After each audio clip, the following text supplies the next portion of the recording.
I've heard people say, well, why are we so invested in this? There's violence happening all across our country, and violence is tragic everywhere, and every life taken is a child of God who deserves our love and respect and dignity. This is certainly about the tragic death, political assassination of Charlie Kirk. But it is also much bigger than an attack on an individual. It is an attack on all of us. It is an attack on the American experiment. It is an attack on our ideals. This cuts to the very foundation of who we are, of who we have been, and who we could be in better times. Political violence is different than any other type of violence for lots of different reasons. One, because in the very act that Charlie championed of expression, that freedom of expression that is enshrined in our founding documents, in having his life taken in that very act, makes it more difficult for people to feel like they can share their ideas, that they can speak freely. We will never be able to solve all the other problems, including the violence problems that people are worried about, if we can't have a clash of ideas safely and securely. Especially those ideas with which you disagree. That's why this matters so much. Over the last 48 hours, I have been as angry as I have ever been, as sad as I have ever been. And it was, as anger pushed me to the brink, it was actually Charlie's words that pulled me back. I'd like to share some of those, and specifically right now, if I could, I need to talk to the young people in our state, in my state, and all across the country. As President Trump reminded me, he said, you know who really loved Charlie? The youths. And he's right. Young people loved Charlie, and young people hated Charlie. And Charlie went into those places anyway.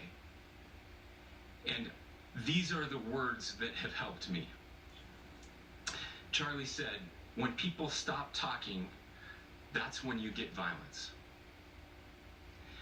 He said, the weak can never forgive. Forgiveness is the attribute of the strong. The only way out of the labyrinth of suffering is to forgive. Welcome without judgment, love without condition, forgive without limit. He said, always forgive your enemies. Nothing annoys them so much. A few months ago, I referenced this last night, Charlie posted to social media, when things are moving very fast and people are losing their minds, it's important to stay grounded. Turn off your phone, read scripture, spend time with friends, and remember, internet fury is not real life. It's going to be okay. He again said, when you stop having a human connection with someone you disagree with, it becomes a lot easier to commit violence. He said, what we as a culture have to get back to is being able to have a reasonable agreement,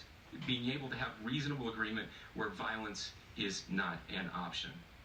Now, again, to my young friends out there, you are inheriting a country where politics feels like rage. It feels like rage is the only option.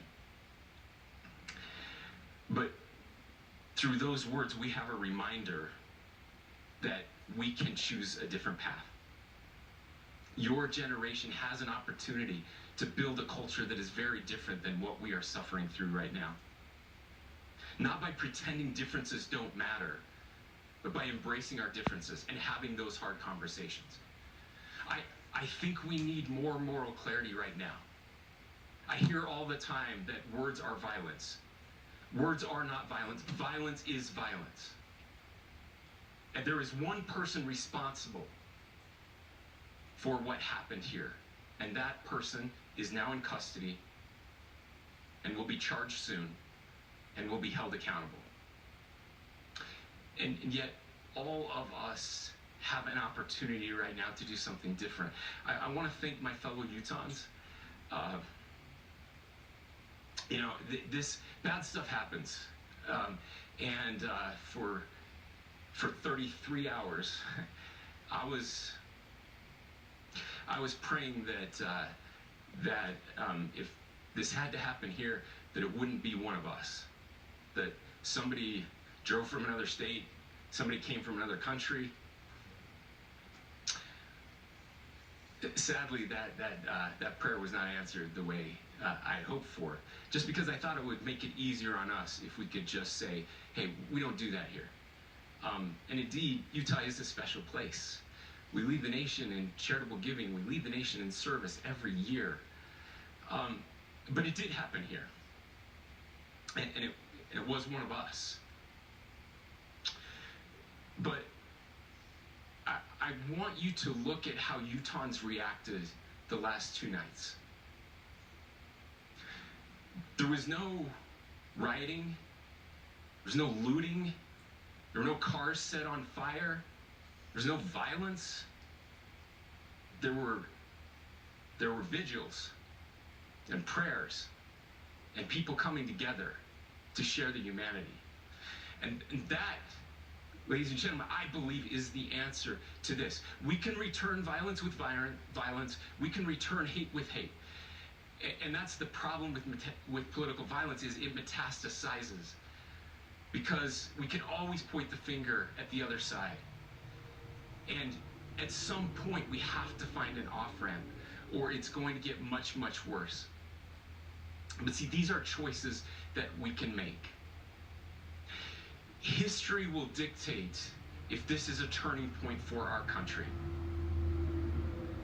But every single one of us gets to choose right now if this is a turning point for us.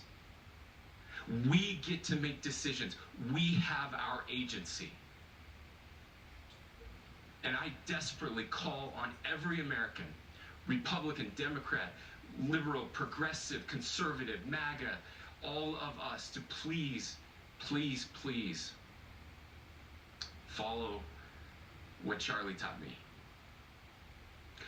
I'll just conclude with words I share often from a friend and author, Yuval Levin, who was asked if he was optimistic about our country. And he said, I'm not optimistic. He said, I hate optimism. God, that sounds bad. But he said, optimism is a vice. It's this idea that good things are just going to happen. And he said, in the history of the world, good things have never just happened. He says, I'm not optimistic, but I am hopeful. And hope is the virtue that sits between the vices of optimism and pessimism. Hope is the idea that good things are going to happen because we can make them so. I still believe in our country.